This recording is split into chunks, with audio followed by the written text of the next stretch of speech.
first of all, the ORS, Mark and his staff, just for putting this together and understanding that celebrating the peer workforce is necessary, and it's worth celebrating, right? So, yes.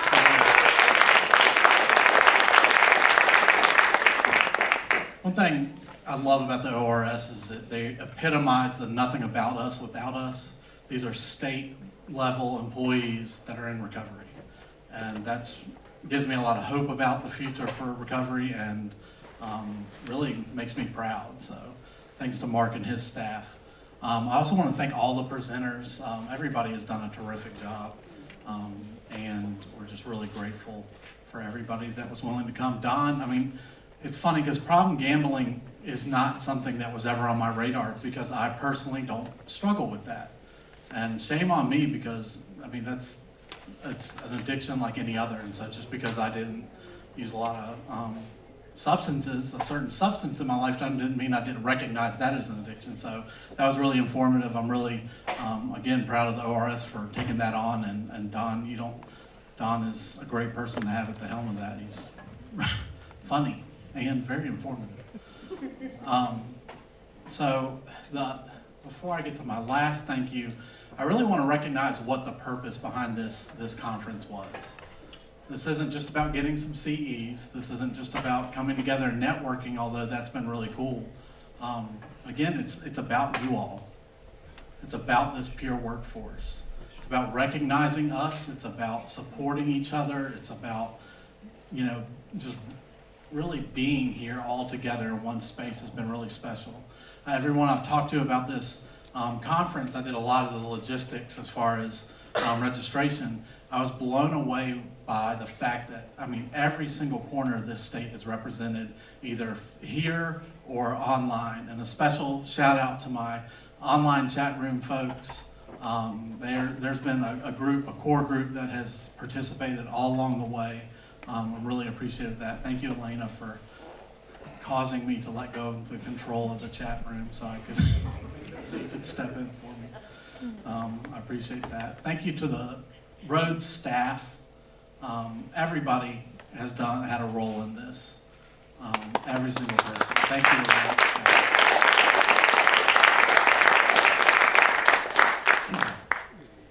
And lastly, she's not going to like this. The last person that we want to recognize and thank is Sandy Keneal.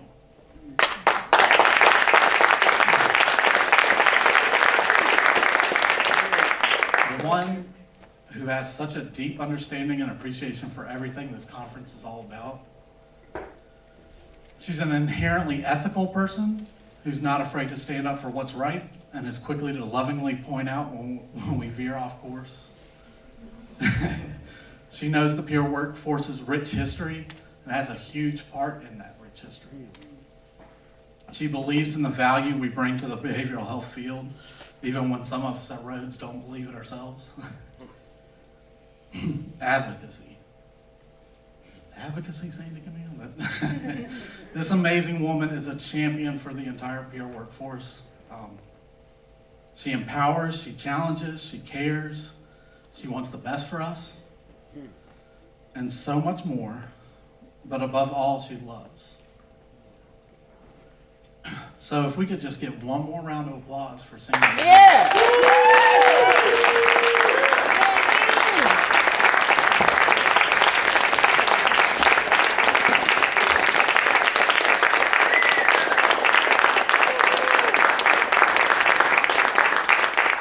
You rock, Sandy. Yeah, I should have had one too. Yeah, with that being said, yeah, I should have saved that for the last part. But yeah, so we're here to talk about the 10 years. We're going to reflect on 10 years. We're going to look forward to 10 years of the peer workforce and what we've accomplished and what we look to accomplish in the next 10 years. I'm going to be honest, one thing real quick. I have to give this story because it's just, I love this stuff. So, right before I gave my presentation earlier on IFIPers, I got a phone call from my oldest daughter's school. And my oldest daughter really struggles with her mental health. She's diagnosed with severe depressive disorder, and she's faced a lot of the struggles that I heard in Christy's story about her daughter. And so right before I went on, I mean, literally I put my phone down on that podium and the school called, and she's had struggles at schools, and so usually when a call from the school comes in, it's not a good thing. And in that moment, a tremendous amount of dad guilt washed over me that I couldn't go rescue her, right? I was getting ready to give a, give a presentation at this conference. There's no way I'm getting up and leaving, as much as I even wanted to in that moment. And just isn't it crazy how things work out? After I'm up here shaking like a leaf thinking I'm failing my daughter in that moment. I go back there and sit back at the computer and Christy comes up. That's really cool, that not only are we sitting here and we're trying to support people trying to get help for their substance use disorders or mental health disorders, is that we're here for each other. Thank you, Christy, for sharing your story and your support. It's awesome. So, like I said, 10 years. I'm going to it's back up. Does everybody, I think Mark talked about it yesterday, does everyone know that we're celebrating 10 years Roads to Recovery this year?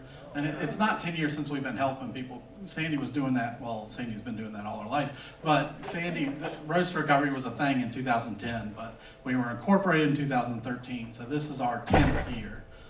So that's really special. But anyway, Well, when Sandy asked for us to do this panel, I'm not gonna lie, I had this doubt immediately crept in my mind. Like, we're supposed to reflect on 10 years of, none of us have been doing this for nearly 10 years. No, nobody at this table has been in this workforce for 10 years. A couple thoughts came to mind the other night when I was kind of thinking about that. And one is all of us, we spent longer in active addiction than 10 years. That's a lot of what shapes who we are now. It doesn't define us, but it's why we're doing this work. And then I thought about these two really incredibly awesome people that are sitting next to me. And I thought, well, half of this presentation is about the past, and the other half's about the future. And I'm not sure about anything else other than these two people are the future of this workforce, along with all of you two, but still, they are incredible people. So with that, who wants to introduce themselves first? How do you work this? Okay, this is my first time doing this, so. I'm Kylie McHugh, and I work at Roads to Recovery as the Women's Program Manager. Is that? Sure, that's fine. Okay. Thank you. I am Eric Robertson. Okay, there it goes. I'm Eric Robertson. I'm a men's peer coach at Roads to Recovery. I'm a former peer. I was originally hired to work at the detox center that we're in the works. I'm super passionate about that. I can't wait for that. I'm also the activities coordinator, and I'm working at the shelter also.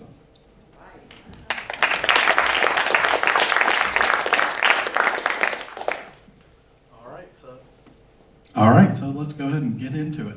So the first thing we're going to kind of touch on is lessons learned, right? And so we're going to kind of recap some milestones that have been achieved by this workforce. And so first I'm going to go to Kylie, what's one of the milestones that we've achieved as a workforce? So PRS works in a lot of settings, so we are versatile. And I think we touched base on that yesterday, just like different places that we fit in, like jails, treatment centers, and so on. And yeah, that list continues to grow. Like, it seems like every day we're in new and different settings and being utilized in new and different ways. Eric, what do you got for me, bud? Also, PRS has grown incredibly over the last 10 years. State certification, recognition of our value, lived experience, and increased recognition of behavioral healthcare and adjusting systems. What was really cool to me is I got to speak at the BRRC, Blue Ridge Residential Council, the other day, and one of the leaders from the Amherst County Jail actually asked me to come in and speak there, and I thought that really showed where PRS have come to be asked to go in and speak. So that's just one of the places it's grown. Yeah, it's pretty incredible that you think about the fact that now we are certified, right? That wasn't always the case. There wasn't always that state certification test. That's another thing that just adds to that level of credibility for all of us. I love being able to tell people, when people hear, oh, you do this peer work, okay, yeah, that's great, that's awesome. And when you tell people, okay, well, this is what goes into it, right? There's a 72-hour course, then you do 500 hours, and then you sit for a state exam. I mean, that's a big deal, and I can tell for a lot of people, that's when it kind of clicks with people. Okay, this is a legitimate workforce that should be taken seriously. Kylie, what's another milestone we've achieved? PRSs have been effective in advocacy efforts, progress in removing certain barrier crimes, increased funding, and then what other advocacy has been made a difference? I think that's like asking you guys. Yeah. Now, this is a panel, so we do want participation from all of you. Well, So one of this- the things that's happening is they're starting to realize that, in the re-entry world, the peers are being thrown into that, and they're starting to release people with some kind of resources instead of just starting out in the street. That's one. Yeah, thanks, Daniel. That's a really good one. It's just that we're recognized as being able to really help someone in that position, and not only recognized, but being used to do that. Anybody else got another one? Yeah, well, following what he said, the DOC's hiring peers to directly offer peer services to those under supervision, whether it's in a facility or community correction. Yeah, I get excited. I told you this already, Jared, in our training. I get excited when I run into DOC peers. Not just because they're great, but there's something about the fact that the Department of Corrections is recognizing the fact that we can help people is what Eric left. Can I tell that story about what you left out of the Amherst County story? Yeah. Can I tell it? So Eric's got one of those stories about he helped build the jail and then stayed in it. One thing about Eric that why he is absolutely passionate about this work is this man can weld, and we know that welders make good money. And while Roads to Recovery does a good job of compensation, he could definitely make more money. He's not, but that's all that's important to him. I'm speaking for you. I do a really great impression of Eric, actually. No, that's another time. It's really not that great. already mentioned it, No, I really can't. I would embarrass myself. Got a question? Ryan? You got Oh, yeah. Oh, we got a couple. Go ahead. So I have the joy of working in Catawba Hospital. I work it on our own, but one of the things that we do is we go into our state mental hospital. And part of my job is to bring recovery there, to share that resource, what it looks like, APPR. And one of the things that I really love is when people get released from not only do they call me a dozen times from the hospital on our own, but when they get released on their own accord, they'll come and speak to me as a peer because I supported them in that environment, and they're like, all right, now I need you to support me out here. And I really love that we're able to do that, be that community piece, and really bridge that gap where services often are, okay, you're done, fly away, little birdie. At least they know where the other nest is that they can fly to if they need us. Yeah, you're building that trust with them and then continuing. You're a walking warm handoff, right? Oh, yeah. Oh, yeah. Is everybody familiar with APPR? Everybody? The new, I guess, is it the new rap or the left not? It's controversial right now. There you go. Thank The you. main thing is it's here or there. Okay, cool. You don't have the training materials out for that yet? I'm not an expert on that. Robin knows about that. What was the question? He was wondering if the training materials were out for APPR. The participant manuals are done, the facilitator manuals, if you're a facilitator, there's news about that. We're actually having a meeting in the next few weeks. So I'm one of the trainers. And so is Jessica and another staff member. So, It's exciting. basically, you know, it's an open source RAP plan. So we don't have to pay all the copyright fees, and Mark can speak to that, but, you know, when we use RAP, we have to pay all the fees to the Copeland Center. And with APP, we don't have to pay the fees to use the materials. Awesome. That's exciting. It's a cost saving. For the same material, basically. Yeah, very, very similar to the original wrap. I did kind of like a little. You had a question? Oh, no, I actually, I mean, you Comment? asked about advocacy Yeah. and peer support, and I think we have the ability to change in systems, you know, systemic change when we participate in things like crisis intervention team. I know that I'm an instructor, and I get to work with law enforcement and tell them what it was like to be ECO'd and talk about the trauma and re-traumatization of those actions. And so that's one area. We also have peers at the table right now in our region that are writing an equity curriculum for crisis care that's going to be followed by social workers and licensed physicians. And so that's pretty exciting because not only were we at the table, we're building the table now. And that's the difference that peers can make. Thank you so much for sharing that. That's awesome. That's exciting. Who's next? Got another milestone is the growth of RCOs and recovery residence programs. Do we know anything about that? Yeah. Yeah, I was talking with Nikki Fadley earlier, and we were talking about the fact that we didn't recognize that there was as much stuff going on in this state, really.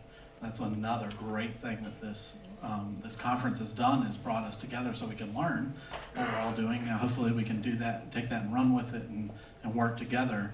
But there's more. I mean, RCOs now are doing, I mean, David talked about yesterday, you know, I don't know, and it's funny because I was thinking that we were really maybe not alone, but one of the few doing this, but turns out Strength in Peers is kind of stepping up to the plate for their population that's experiencing homelessness. But the fact that we opened that low barrier, I mean, that's totally different than recovery residences.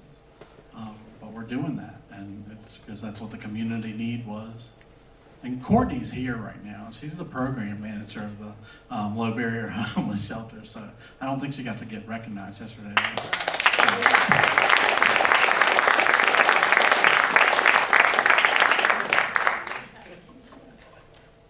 All right, another milestone is leadership and support for medication-assisted treatment and recovery services.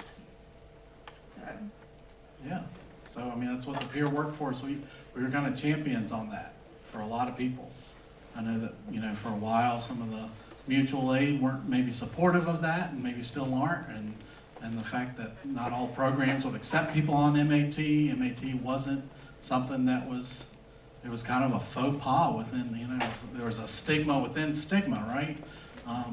I still get asked, like, when people call for, like, and we're doing the admission process, they'll still ask, like, do you guys accept MAT?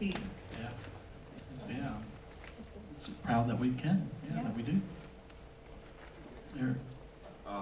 What other achievements can you guys think of that this workforce has accomplished? We've heard some. Anybody have any other thing exciting that they've either heard about or they have going on themselves? Medicaid billing. Oh, yeah. You're right. Yeah. Need to continue to increase that, right?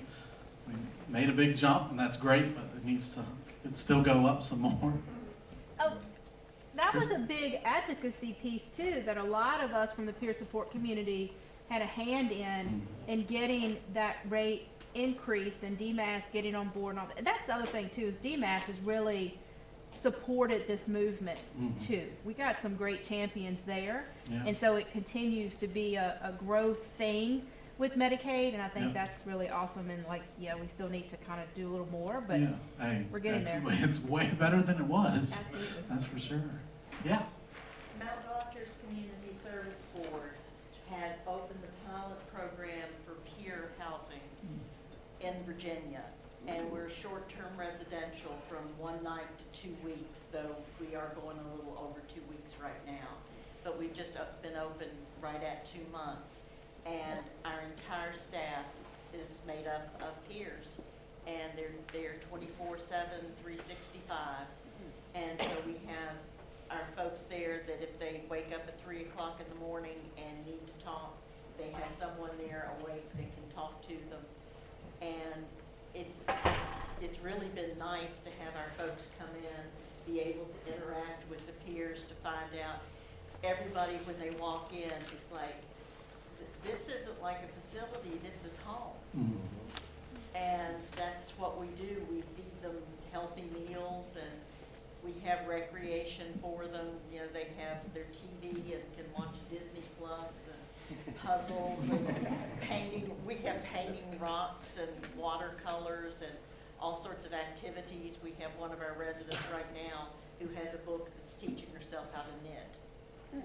What was the name of your It's called The Lighthouse. lighthouse? It's at Mount Rogers Community Service Board. Yeah, that's an exciting project. Is that like a peer respite house? Is that You what can't it is? quite say that, right? We're not allowed to legally say that. Yeah, but yes, I can say it because I don't work for the community service board, so I can say that. That's an exciting. Sandy Keneal and Sandy Bryan are really close, and so when I heard about that, I was thinking how much I could have benefited from that early on in recovery when I was still trying to figure out my mental health, and I would end up having to voluntarily check myself into a crisis state unit. I was going to be there for 5 to 7 days. I couldn't work. I was always afraid I was going to lose my job. That's an exciting project. I hope those continue to grow. Well, right now, with one of our initial residents who is waiting to get into a house, we take him to and from work every day. We've taken some trips up to the lake to walk and hike around the lake. And we take people if they need to go somewhere and basically try to show them what a stable home unit is supposed to look like. You know, we go to bed, we get up, you know, we function, we call people we're supposed to, we'll tell you, we'll sit here with you, but you need to call them. And it's nice to be able to support people, and we have a very positive reaction to it. That's awesome. Thank you. Yes, Robin. I think that being invited to the table more often, I am participating in something called the collective response to the opioid epidemic in the Roanoke area, and it spans about 150 different stakeholders, from EMS to police to doctors, nurses, psychiatrists, treatment centers, behavioral health centers. I know that at least one other person in this room, a couple other people in this room are part of that meeting monthly for us to get together and talk about not only what the needs are, but what are we doing about it and doing things about it. And I appreciate being asked to every CIT training, the crisis intervention training, and telling my story, and for them to come to On Our Own and see what we offer firsthand, which will be happening next week. Every time they have a training, we're on that list of people they visit to see who's on the side, who's there for folks that are in need of support out there. And you know, they're the first response. They're the first people who are at a mental health crisis. We're also, there's a peer that is, we have the Hope Initiative in the Roanoke Valley, which is connecting people with resources, and they're not just connecting the people in the Roanoke Valley. They get calls from California, Texas, Arizona. I was just talking to her 2 days ago. Florida, people that need treatment that get connected up with the Hope Initiative. And I think it's a wonderful thing that we're partnering together. And at least, you know, from my point of view of all these years of being, I've been On Our Own, it'll be 22 years this summer that I've been there. And it's like just now, people are like, oh, so I didn't even know this was here. Like, we're the best kept secret in Roanoke. So it gives another platform for me to say, hey, you know, we're here 6 days a week. Just walk in, no referral, no application necessary. Just come on in and you'll experience peer support from that moment you walk through that door. So it's important that I think that we're being invited to share pieces of our story and let people know that we're there. We just need a lot more of that. But we're working on it. Yeah, you are. Okay, Thanks, Ryan. I've got to get in this because I'm so All right, proud of come on, my man. organization. I'm Yes, sorry I yeah. said it, because Yeah. we've been busting our butt the last 2.5 years. We started with 2 people in the middle of COVID. We didn't even have a health record system. We didn't have anything set up, and in less than 2.5 years, we're now up to 26 peers. We got the starting income at 20 coming in the door. We're a state-run organization, so special appreciation to our leadership for opening that door, starting the momentum. Daniel, not, Wait to see where we're going. yeah, Daniel, not everyone knows who you're talking about. Yeah. Oh, I'm sorry. The Sea Recovery Center in Culpeper, Virginia, Rappahannock Community Service. Yeah. Jim McGrath. Yeah, big dad. And Ryan Banks. Thanks, Ryan. Yeah, you. Yeah, down Yeah, I have front. a question for Eric. My fault. Go ahead. I didn't know when we were supposed to ask questions. I was gonna open it up for questions, but you can comment. Yeah, my question's for Eric. Eric, in the variety of our work settings, that we have, what do you feel is the most needed? What area do you feel is the most needed area for our services? I feel right now is, from my experience, is emergency rooms. When I signed up to take the peer training, I didn't really think about it as I was going to I didn't know about making a career out of it. I was early in recovery and I hadn't picked a pathway to recovery yet. I was doing AA, NA, smart recovery, everything Rose Recovery had to offer. And I basically took the PRS training as an education. Why do I keep doing things I'm doing and how can I stop? When I got into the training, there was a part in there about emergency room and peers being in emergency room after overdoses or people just checking themselves in. And it took me back to my experience in the emergency room, and it wasn't a good one. A couple people heard me tell this story before, but I was finally convinced to go into the emergency room, and all the shame I was carrying, I was embarrassed to walk into an emergency room and say, I'm a drug addict, I need help. I didn't know what else to do, though. People were dying around me. So I did. I finally built the courage up to go in and do that, and the first thing they sent in was a police officer asking me where I got the dope from. And the second person, well, the doctor came in and said, your lab work looks good, don't do drugs and go home.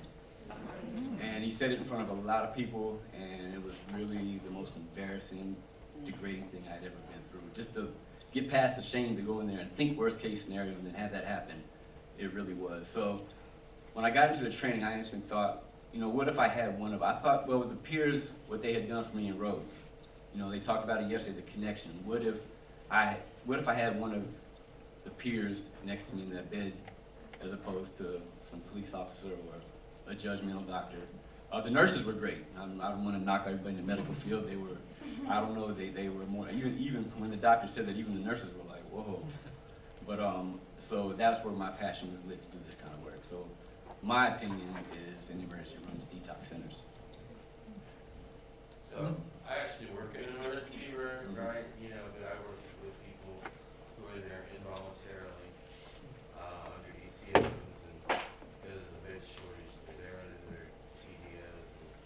I work in rooms where people are handcuffed to beds for days at a time. There's no energy, you know, at the system level to change those calls.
new manual, you know, for, ECO, TDOs, and, it's no longer legal for them to force people to give labs over objections, you know, which was happening pretty regularly, where they have 6 people holding somebody down, shove a catheter into the side of them, you know, get a urine sample. They weren't willing. That doesn't happen very often. It certainly doesn't happen when I went to work. But, you know, we are making progress. It's just moving too slow. Thank you for fighting that fight. Yeah. Something that I've seen exciting come out of our area, I'm from the far northwest, Winchester, is a couple at a church I went to years ago, was getting ready to start Recovery Connection, and the husband died. It as a relapse, had been clean for years. And his widow, she's just such a hero, because she took that pain and loss to Richmond. And she's gotten Danny's Law passed that makes it easier for people going to the ER, like this gentleman saying, I want help. The law is now forcing the hospitals to come up with plans to get these people help. And the whole community, we followed her, we supported her, we've had rallies, we've signed all the petitions, and to watch Julie Punkauer at Meredith Spears go to Richmond and petition for major change in the midst of such a tragic loss. And they've expanded the Recovery Connection in Richmond and have all kinds of things going. And I just think they're an example for so many people of taking pain and saying, how can I prevent it from another family going through it? Yeah, that's Julie's, they're doing some great work up there for sure. One thing Eric talked about when he was introducing himself was our non-medical detox. That is going to happen. We kind of stepped up to the plate with the low barrier shelter, so that put that on pause. What I love about that, and this is everybody that's working in the EDs, PRSs that are working in the EDs, my hat is off to you, because that is a tough job, really tough. And I can hear almost the exhaustion, and you're, you know, just working, fighting that fight. I know the gentleman here that works for the local CSP that works in the ED, Gunter, he's a good person too, that's working hard. What I love about what our non-medical detox is, like Eric said, he was hired for that. He's gonna be there 9 to 5, Monday through Friday, and he's gonna have so many touch points with these people. It's gonna be 8 beds. He's gonna be there 40 hours. That's 5 hours a day? 8 hours. 8 hours. 8 hours a day.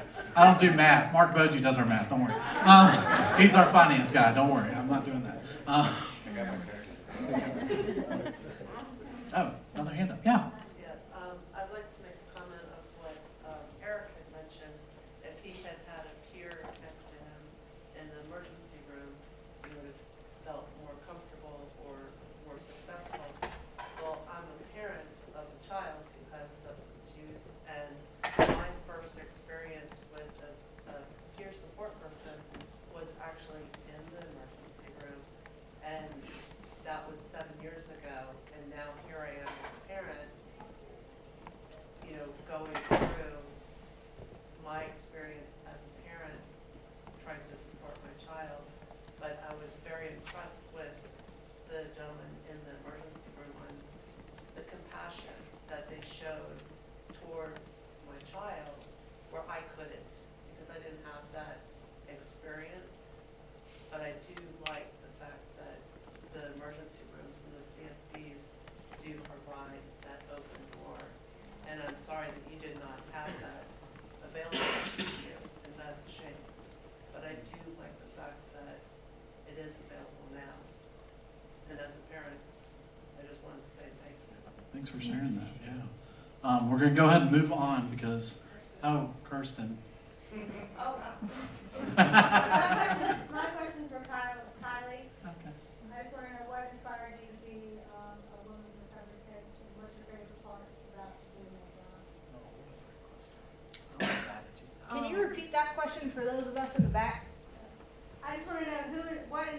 you to be a woman's recovery coach, and what's your favorite part about doing that job?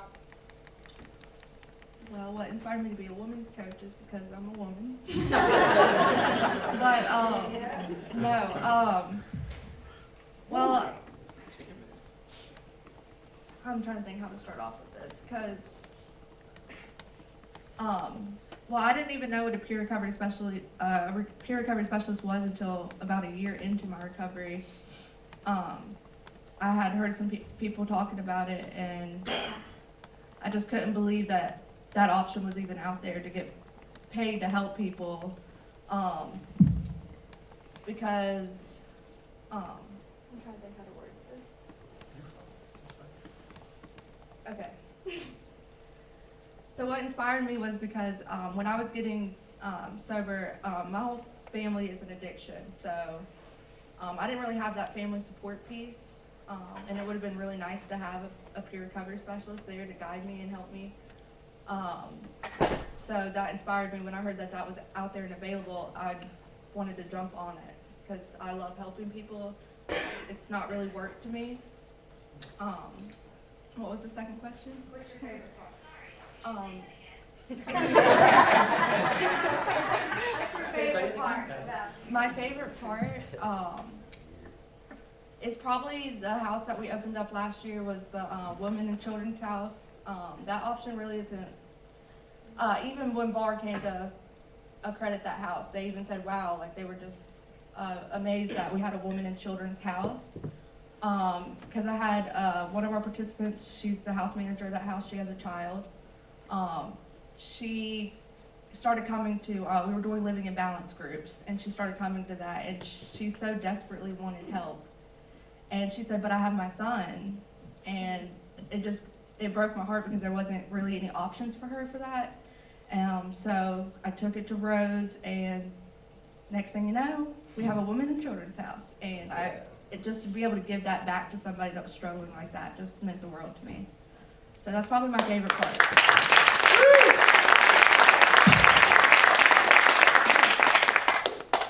All right, so we need to get to the future because we've only got 18 minutes. No, but these are all such inspiring stories, and so we want to get to this future. What do we need to do? What do we want to do? What do we see as the future of this workforce? So, Eric, you want to take that first one, Don? Yeah, transportation systems. Transportation is a barrier for so many people. I heard Carl talking about it, and there's days where I feel like that's all I do is transportation. Yeah. Yeah, especially in rural areas, right? It's Southwest Virginia, any rural area, it doesn't matter what it is. I just know some of the struggles down there because we work so closely with some folks down there that that's a barrier for recovery, period, right? For everybody. We lose our license, we lose our car, we've got too many fines, whatever it might be. And so figuring out how to set up a sustainable transportation system for rural areas has to be a goal. We are a capable enough workforce. Carl will tell you, we're not a rural area by any means, but our public transportation isn't super reliable. It doesn't go everywhere. There are issues, there's holes all over it. Sometimes you gotta ride the bus 3 hours to get somewhere that's only 15 minutes, 20 minutes away in a car. And so, Carl did it, right? You've been championing that you're the one that's been carrying that torch. It can be done. It's been done in some other states, and it will be done here. And I have a good idea that it'll be some peers that figure this thing out, some peer recovery specialists. Go ahead, Carl. So we actually are going to meet City Hall Tuesday to try to get some support from the city for that app. Dr. Salmon has designed a clinical study that goes along with this transportation app. And I just invited John to come meet with me there. I'm gonna have some of the drug participants who particularly struggle with meeting their appointments because they don't have transportation. Currently in Lynchburg, this is not a very large city, and the bus system is not very effective, and we're spending millions of dollars a year for a bus system that half the time is running around the city empty. And so that's not a good model, and we're working to figure out how we can be more effective in meeting the needs of the people that need transportation. And so, yeah, going out into the rural areas is a big piece because drugs are happening out there, you know, needs not being met out there. And so the good thing about this act is that when it comes from a referral source such as the health department or any other agency that we partner with, they will take our participants to their job and pick them up. They will take them to the market. If it's, you know, a recovery activity going on at the library, they will do all of these things, pick them up, take them there, and take them back home. And so I think that being able to support people like that is the real stuff that needs to happen. I'm just glad to be a part of it. Thanks, Carl. Yeah, we got some. Hi, Shirley from Middle Peninsula CSB. I just want to put a shout out to Becky Grazier. She actually has this program in the center in Warsaw and Gloucester. We provide transportation to people in IOP as well as some transportation for the people that are in the clinical side with counseling and going back and forth to counseling. Some of them, we have a couple that we actually take to work and bring back home. The problems behind that program is getting people employed to drive. Because unlike any other place around this area after COVID, we have little to few people that apply. And then the barrier runs come into play. So, but shout out to Becky, she does have this recruitment. It's functioning, it could be functioning better if we had more people that can drive. So, and also, the requirement to be a driver is you have to be in recovery, either mental health or substance use. So, it seems to be working. We also have peers driving, peer recovery specialists driving. Some of our peer recovery specialists have dual jobs, working in the center as well as possibly working driving. We had a manager step in the car the other day. We had a driver call out. So, yeah, she's got a good program going on there. Real quick, I'm gonna shout out our transportation specialist in the back, Goldie King.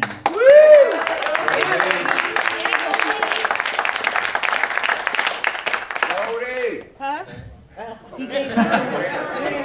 Stand up. Stand up, there you go.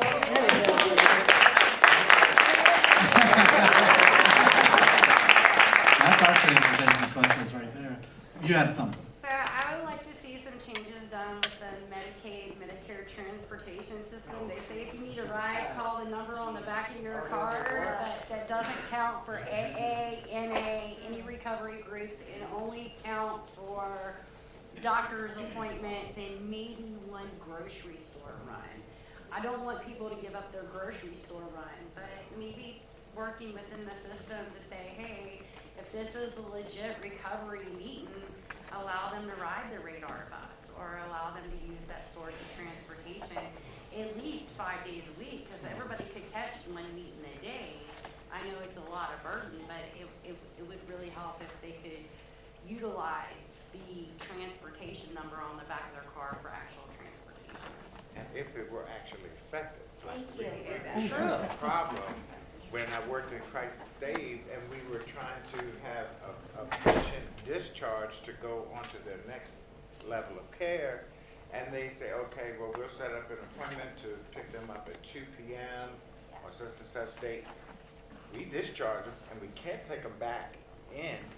And they're waiting out there till 8 p.m. at night. You know, and there's no communication back and forth. They don't show up at all. Yeah, that was my next Yeah. part. They don't show up at all, and then we don't want to leave somebody outside of a program. And so we're gonna try and get them where they need to go. Yeah. And we're told sometimes that you need to schedule 7 to 10 days in advance. Right. So I think there's a reason why we had this at the top bullet, right? Is because obviously in this state, this is a need and a priority to figure out. Evan, did you have something really quick, bud? Yeah, I mean, the whole transportation thing kind of leads me into a question. Through this whole conference, I've heard so many different aspects of peer recovery support. The the one aspect that I don't think I ever anybody touched on is about the people in recovery, maybe in one of them that have disabilities. And it wasn't until I got in recovery and realized that a lot of my using came from my inability to accept my disability. You know, in the future, what are we doing, you know, to reach out and help some of these people, you know, reach their full potential? You know, after being 2 years clean, you know, I just started realizing, you know, I can't see very well. Yeah, I have a lot of lived experience. I can help somebody. You know, and like, but for me, my whole thing is that I'm not seeing any people, you know, not a lot of people with disabilities in recovery right now. And my question is it because they feel like it's not available? You know, There's a lot there, right? And thank you I appreciate your honesty right there, Evan. Evan was in my PRS class, and I'll say this, is that you coming to this and saying what you just did, being open and vulnerable and talking about this is what's going to move the needle on that, right? I think, you know, when it comes to like maybe physical disabilities and stuff like that, it doesn't get enough talk, you know? And there's not enough representation. There's probably multi-layers to that, right? But you being here and talking is what gets this stuff out in the open, gets to talk about. So thank you, Evan. You and I will keep talking about this, all right? All right. So, Yeah. on top of the transportation, the other side is I work with many people who do not have the ability to do Zoom, so resources that could be available for them, despite not having transportation, they're also not available for them because they don't have that ability either. That's a great point. I know a lot of people too that eligible for some sort of virtual services and don't have the first idea how to get into that. I'm going to skip this one because we talked about this yesterday. Mark talked about this.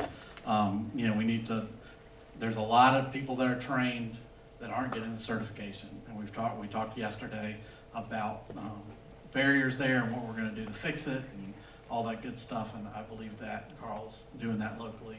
He's trying to, once again, he's a torchbearer guy. Kylie, what do you got? Sorry. Continuing the progress on barrier crimes as an impediment to employment and career development. This is another That's a big one. Yeah, we've made some strides on that too. Kind of like the Medicaid billing is we're making progress. I've heard Mark Blackwell kind of really get up on a soapbox about this. We need to. There's work. It's coming up. I heard something. Yeah. Current bill. Yep. It's already been dropped. They put it Oh, I just saw it. They put it back. Right now, we opened the end of October. We have had 3 people that we have hired that have gone through everything so far as to quit their previous jobs, and then the background check flashes up that something that they weren't even aware of was a barrier crime. And so we have lost 3 phenomenal peers because of things that happened 10, 12 years ago. Where's the recidivism in that? Yeah, I know, it's one of them 10 years ago, when a girl was drinking, she and her mom, who was also drinking, got into a fight. And so they were both charged each other with assault. And that was it. No long jail time, but that was enough to knock her out of being my full-time lead night shift person. The next thing we've got on this list is the pay, right? That's come a long way too. Still has a long way to go. We need to have a living wage across the board for peer recovery specialists. A lot of us come into our careers with still owing court fines, still owing money to get our licenses back and all that stuff. And so we need resources to make that stuff happen. I have a question. Yeah.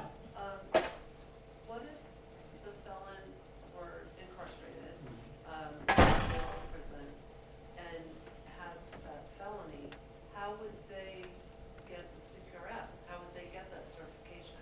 Is that a barrier, or is it depending on what the crime is? There are some felony barriers to getting certified, right? I mean, is that, no? Okay, there's not. I thought she said that. No, getting a job as a peer recovery specialist is a different story. I would not be working for a CSP. I'm a 5-time felon. I wouldn't be working for a CSP. I would, But we That would would be want your you, and because you're certified, you get a 5% raise when you become certified with us. But it's just getting the people on board. I think a lot of that has think to most do people are gonna be with the stigma of substance use disorders and recovery. I know for my job, the first day I walked in there, the woman in the business office said, he's not even supposed to be here, because she was supposed to do my fingerprints, you know, and she said it out loud and embarrassingly, and my supervisor said, don't worry about it, I'm gonna send you to Richmond, and you go to Richmond and get your fingerprints done, said she wants. So she had to do an end run around her, and I mean, you know, the systems, the agencies may not have been prepared for a peer coming into their establishment or whatever but that needs to, I think a lot of education needs to happen around that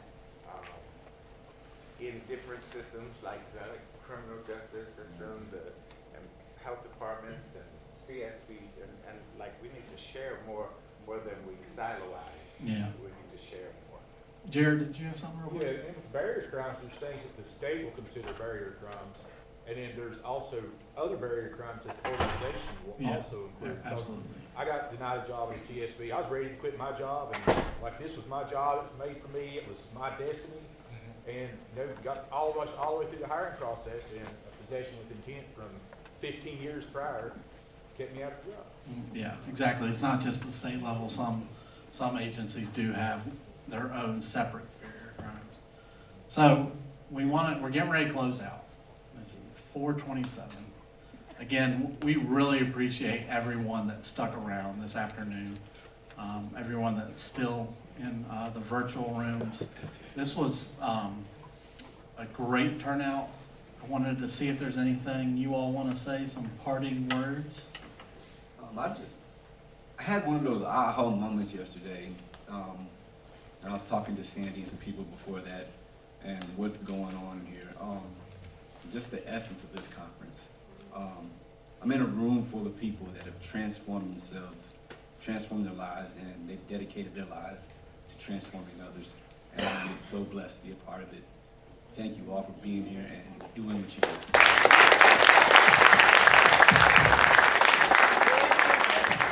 I'm going to